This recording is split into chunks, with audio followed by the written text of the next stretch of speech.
Hello friends, आज हम बात करेंगे एनएवी के बारे में। आज का जो टॉपिक है वो है NAV net assets value. Net assets value क्या होता है? कोई भी म्यूचुअल फंड, कोई भी ईटीएफ, उसकी जो प्रति यूनिट की प्राइस होती है वो एनएवी को शो करती है। इसको हम इस बात से इस तरीके से समझते हुए चलते हैं कि मान लीजिए कोई भी म्यूचुअल फंड है या कोई भी ईटीएफ है, उसकी जो यूनिट्स होती हैं मार्केट में, जो उसकी यूनिट होती है, उस यूनिट का प्रति यूनिट का जो हमें प्राइस डिसाइड किया होता है वही एनएवी कहलाता है। अगर 10 यूनिट है तो उनका क्या प्राइस बनाया गया है, उससे ज्यादा यूनिट्स हैं तो मार्केट में उसका क्या प्राइस है, यानी पर यूनिट का जो प्राइस होता है वही एनएवी कहलाता है। हम इसको ऐसे समझते हैं, जैसे ये एनएवी का फॉर्मूला है। मान लो कुल असेट्स माइनस कुल देनदारियां और फंड्स की कुल यूनिट। असेट्स का मतलब हो गया हमारे पास जो असेट्स वैल्यू है वो कितनी है, मतलब जो फंड के द्वारा जो बाजार में जितना भी हमारा निवेश किया गया है उसका मूल्य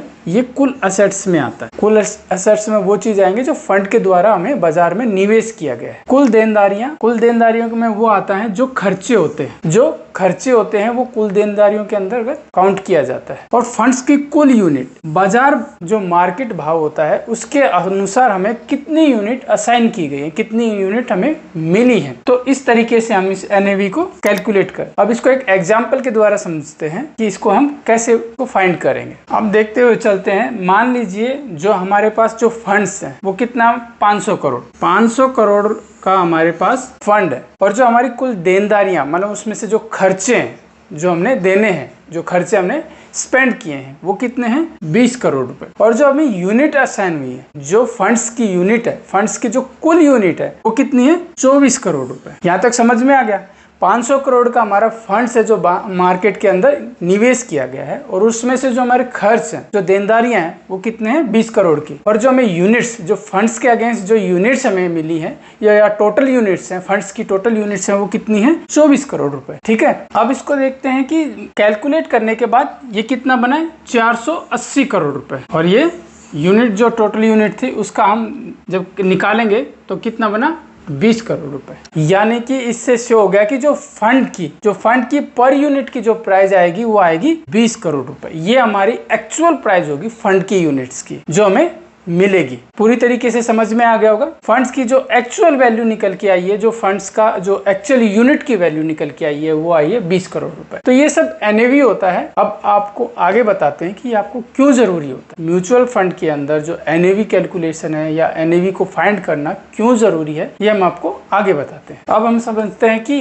हमें एनएवी की जरूरत क्यों महसूस होती है। नंबर 1, एनएवी हमें बताता है कि जो म्यूचुअल फंड की जो यूनिट होती है, जो असाइन होती है, हमें जो मिलती है, उसको हम कितने में बेच रहे हैं, कितने में खरीद रहे हैं। ये हमें एनएवी के द्वारा ही पता चलता है कि उसकी एक्चुअल यूनिट की वैल्यू क्या रहेगी बेचते वक्त और खरीदते वक्त। सेकंड है, अगर एनएवी में हाई रिटर्न जाता है या एनएवी में वृद्धि होती है, बढ़ती है एनएवी, तो इसका मतलब यह है कि आपके फंड्स की वैल्यू भी बढ़ी है, इंक्रीज हुई है। एनएवी के बढ़ने पर आपकी फंड्स की वैल्यू भी बढ़ती है। थर्ड नंबर पे हम देखते हैं, जब मार्केट बंद हो जाती है तब एनएवी की वैल्यू बंद होने के बाद पता की जाती है कि एक्चुअल आज की एनएवी की वैल्यू क्या रही है मार्केट में, या फंड की क्या प्राइस रही है। अब बात करते हैं जैसे एनएवी का घटना और बढ़ना, ये हमें शो करता है हमारे म्यूचुअल फंड के प्राइस को। अगर एनएवी बढ़ा है तो जाहिर सी बात है हमारी फंड की प्राइस भी बढ़ेगी। अगर एनएवी घटता है तो हमारे फंड्स की प्राइस भी घटेगी। उसके बाद दो जो फंड्स होते हैं या म्यूचुअल फंड्स होते हैं उनकी तुलना करने पे हमें ये नहीं पता चल सकता कि कौन सा बेहतर है कौन सा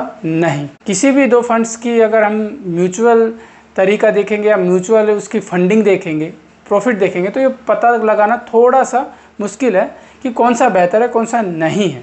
इसके लिए कि जरूरी यही है कि उसको रिटर्न को देखा जाए कि रिटर्न किसका बेहतर है किसका नहीं है, या किसकी पोर्टफोलियो ज़्यादा अच्छी है या किसका पोर्टफोलियो अच्छा ग्रोथ कर रहा है। ये ज़्यादा जरूरी है कि ये देखा जाए और इस बात पे गौर किया जाए। यही जरूरी है कि जो फंड का रिटर्न होता है, उस फंड की पोर्टफोलियो, तो वो देखना बहुत ज़रूरी होती है, और वही दर्शाता है कि आपकी जो एनएवी का प्राइस है वो बढ़ा है या घटा है। तो इसलिए फंड का जितना भी रिटर्न आता है वही शो करता है, जो ओरिजिनल कैलकुलेशन है या ओरिजिनल प्रॉफिट एंड लॉस को वो रिटर्न ही शो करता है। एनएवी का जो ज़्यादा या कम होना ये कोई अच्छा या बुरा का संकेत नहीं है, वो केवल मार्केट में यूनिट की प्राइस को शो करते हैं। इसलिए इस बात पे थोड़ा कम ध्यान देना चाहिए कि NAV का क्या प्राइस बढ़ा है या घटा है। वो केवल इतना ही शो करता है कि जो उस टाइम का मार्केट में जो म्यूचुअल फंड के है उस यूनिट की क्या प्राइस शो कर रहा है, बस इतना सा NAV का काम होता है। इसको हम एक ग्राफ के जरिए समझेंगे, जैसे कि X पे ये रखे हैं कि ये 1 से लेकर 10 दिन तक की जो यूनिट्स हैं, जो NAV का जो यूनिट डिसाइड की है वो है, और ये पर डे की यूनिट्स हैं जो उसमें बढ़ रही हैं। तो इससे पता लगता है कि जैसे मान लीजिए पहले दिन जो NAV थी वो कितनी थी 20, पहले दिन की जो NAV की वैल्यू थी वो थी 20, लेकिन अब ये बढ़ती है।